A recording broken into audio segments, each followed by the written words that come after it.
जय हिंद। आप सभी का स्वागत है आपके अपने YouTube चैनल सबका 9th एंड 10th क्लासेज में। तो कैसे हैं आप लोग। देखिए मेरे प्यारे भाई, आज की इस वीडियो में हम लोग कक्षा 10 के NCERT गणित के प्रश्नावली 8.2 जो कि त्रिकोणमिति का है, उसके प्रश्न संख्या 1 में जो चौथा प्रश्न दिया गया है इसको बनाना सीखेंगे। तो आप इस वीडियो को अंत तक जरूर देखिएगा। वीडियो अच्छा लगे तो एक लाइक कीजिएगा, चैनल पर नए हैं तो सब्सक्राइब कर लीजिए क्योंकि इस तरह का वीडियो आपको मिलता रहेगा।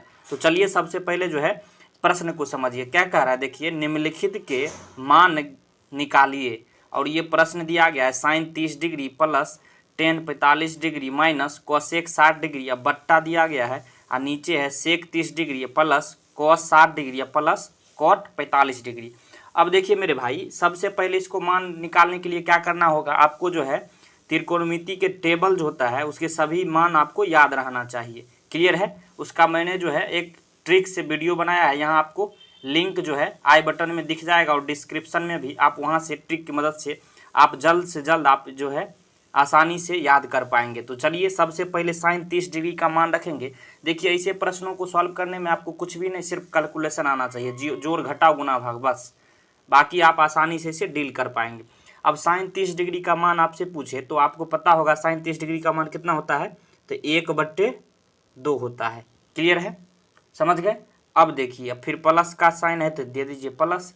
अब टेन 45 डिग्री का मान पूछे तो कितना होता है, तो इसका 1 मान होता है। क्लियर है। फिर माइनस, अब देखिए कोसेक 60 डिग्री का निकालना है। तो देखिए भाई मेरे, साइन 60 डिग्री का उल्टा जो है कोसेक 60 डिग्री होगा। क्लियर है। तो साइन 60 डिग्री का मान कितना है, तो साइन 60 डिग्री का मान होता है √3/2। तो √3/2 साइन 60 डिग्री का मान हुआ, तो इसका उल्टा क्या हो जाएगा, कोसेक 60 डिग्री का मान, मतलब 2/√3 जो है आपको क्या हो गया, कोसेक 60 डिग्री का मान। अब बट्टा है तो बट्टा दे दीजिए। अब नीचे जो है यहाँ देखिए सेक 30 डिग्री का मान है। एक बात बताइए मेरे भाई, आपको जो है कॉस 30 डिग्री का मान जब पता हो तो उसका उल्टा जो सेक 30 डिग्री का मान होता है। क्लियर है। तो कॉस 30 डिग्री का मान कितना होता है, तो कॉस 30 डिग्री का मान होता है √3/2। तो इसका उल्टा जो है सेक 30 डिग्री का मान होगा, मतलब 2/√3 जो है ये जो है आपको सेक 30 डिग्री का मान आ जाएगा। मुझे आशा आपको समझ में आ रहा होगा। प्लस का साइन है तो प्लस दीजिए। अब देखिए कॉस 60 डिग्री का मान आपसे पूछे तो कॉस 60 डिग्री का मान कितना होता है, तो कॉस 60 डिग्री का मान 1/2 होता है। क्लियर है, समझ में आ रहा है।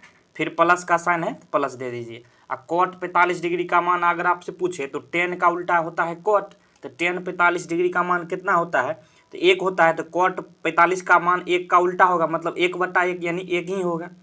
क्लियर है, समझ गए। अब देखिए इतना कर लिए। अब चलिए इसके बाद क्या करिएगा, अब देखिए यहाँ जो है बट्टे 1 ले लेंगे तो ऊपर जो है क्या हो जाएगा, ये जो है भिन्न का जोड़ और घटाव साथ में दिया गया है, तो इसका एलसीएम क्या हो जाएगा, तो आपको जो है आता होगा, ये एलसीएम जो है 2√3 हो गया इसका एलसीएम। क्लियर है।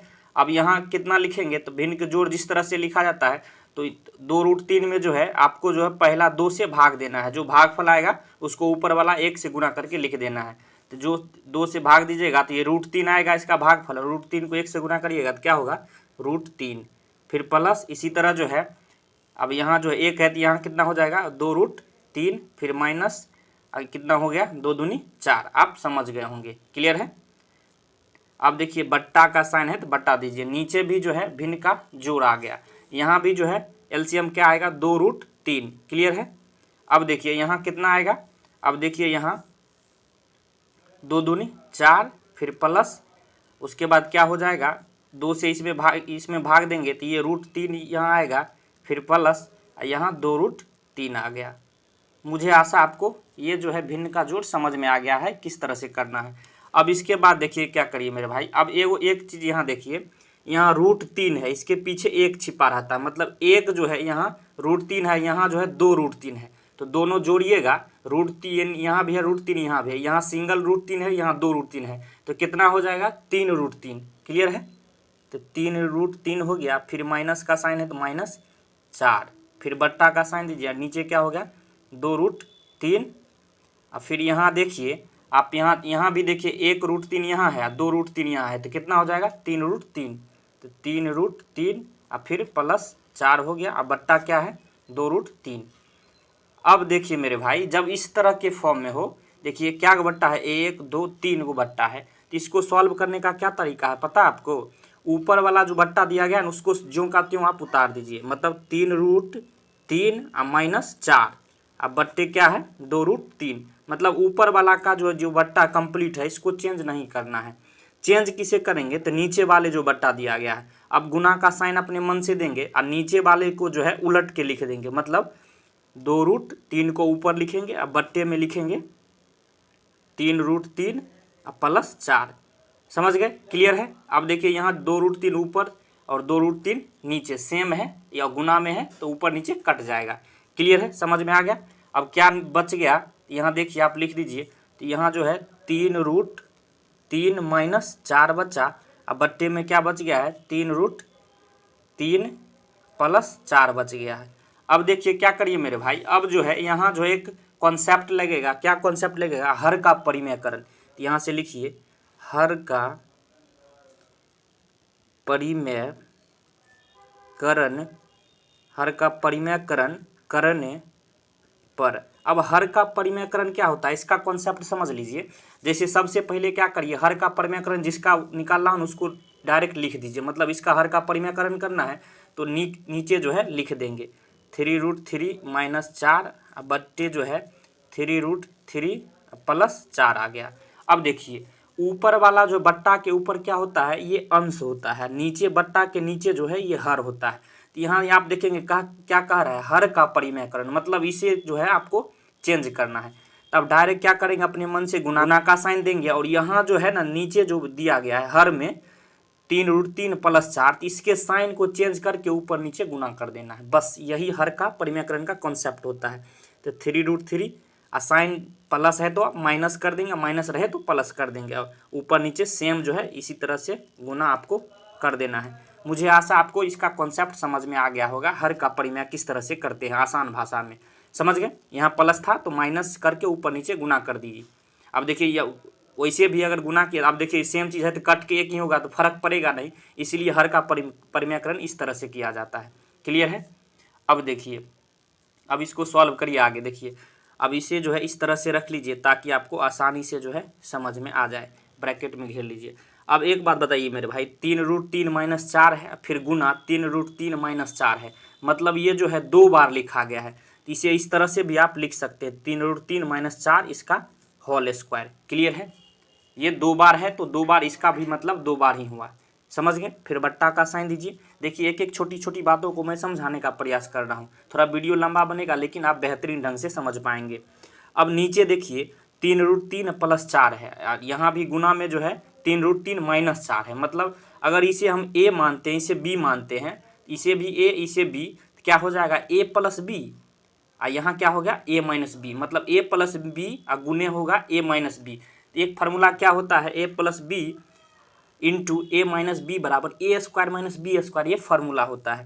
तो a² मतलब क्या हो गया 3√3 का जो है स्क्वायर, माइनस क्या हो गया b² मतलब 4 का स्क्वायर। यहाँ लिख दीजिए चूँकि a + b गुने a - b बराबर क्या होता है a² - b²। समझ गए कॉन्सेप्ट? इसे हम लोग a माने हैं, इसे हम लोग b माने हैं, यहाँ भी ये a हो जाएगा, ये b हो गया। अब यहाँ से आप देख सकते हैं स्पष्ट दिख रहा है a + b हुआ, a - b, ये गुना का साइन है। क्लियर है? इसलिए ये कॉन्सेप्ट यहाँ लग गया, आपको समझ में आ रहा होगा। अब देखिए अब इसका जो है a - b के होल स्क्वायर में तोड़ लीजिए, इसे a माने हैं इसे b मानेंगे तो a - b का होल स्क्वायर हो जाएगा। तो क्या होता है a - b का होल स्क्वायर a², मतलब 3√3 का होल स्क्वायर a², अब फिर क्या होता है प्लस b² मतलब 4 का स्क्वायर, और फिर माइनस क्या होता है 2ab, मतलब 2 गुने a के जगह क्या a किसे माने हैं 3√3, और फिर b को क्या माने हैं 4। समझ गए? क्लियर है? अब बट्टा का साइन है तो बट्टा दीजिए। नीचे जो है देखिए अब यहाँ जो a² - b² है, अब देखिए 3√3 का स्क्वायर करिएगा ना तो कितना आएगा ये 27। अब कैसे 27 आएगा यहाँ आप समझ लीजिए साइड में। अब 3√3 का स्क्वायर का मतलब क्या हुआ, ये जो है 2 बार है, स्क्वायर का मतलब ये ना हुआ कि 2 बार है, तो 3√3 गुने 3√3 इस तरह से भी आप लिख सकते हैं। अब देखिए 3 जो है यहाँ √3 के साथ गुना में है, तो 3 यहाँ भी है 3 यहाँ भी है, दोनों को गुना करिएगा तो क्या हो गया 9। इतना समझ गए। अब √3 है, √3 है, मतलब क्या बचा, √3 गुने √3। अब मैं जो है आपको पिछले वीडियो में भी बता चुका हूँ, जब √3 को √3 से गुना करेंगे तो क्या निकल जाता है, 3। तो मतलब 9 × 27 डायरेक्ट आ गया। इसको सॉल्व करने का तरीका आपको पता चल गया। अब √3 को √3 से गुना करेंगे तो कितना आएगा, 3। क्लियर है। तो 27 हो गया, फिर माइनस का साइन है तो माइनस, 4 का स्क्वायर करिएगा तो क्या होगा, 16। समझ में आपको आ रहा होगा, क्लियर, बिल्कुल समझ में आ रहा होगा। अब यहाँ भी देखिए 3 √3, यही सेम इसका स्क्वायर करिएगा तो क्या होगा, 27, फिर प्लस 4 का स्क्वायर करिएगा तो 16, फिर माइनस। अब देखिए यहाँ ये जो है √3 के साथ 3 जो है गुना में है, लेकिन ये साइन यहाँ छिपा रहता है। तो 3 को 2 से गुना करेंगे, 3 दूनी 6 हुआ, 6 को 4 से गुना करेंगे तो 24 हो गया, और √3 जो है इसके गुना में है। क्लियर है, समझ में आ गया। अब 27 में से 16 जाएगा तो कितना बचा, तो 16, 11 जो है नीचे बच गया। अब जो है 27 को 16 से, देखिए दोनों प्लस वाला है तो जोड़ दीजिए, 27 और 16 कितना हो जाएगा, 43, फिर माइनस 24 √3 बट्टे जो है 11। ये 24 √3 है, जानते हैं क्या होता है, बीच में ये गुना का साइन छिपा है, मतलब 24 गुने √3 को इस तरह से भी हम लोग लिखते हैं, ताकि जो है बड़ा ना दिखे और समझ में आसानी से आ जाए। मुझे आशा है आपको समझ में आ गया होगा। अब फाइनल आंसर आपका यही निकल के आ गया, 43 - 24 √3 बट्टे 11। तो यह वीडियो आपको कैसा लगा मेरे भाई, अगर ये वीडियो आपको अच्छा लगा हो तो एक लाइक जरूर कर दीजिएगा, चैनल पर नए सब्सक्राइब कर लीजिए और अपने दोस्तों में जरूर शेयर करिए। वीडियो देखने के लिए धन्यवाद, मिलते हैं नेक्स्ट वीडियो में, तब तक के लिए जय हिंद, जय भारत।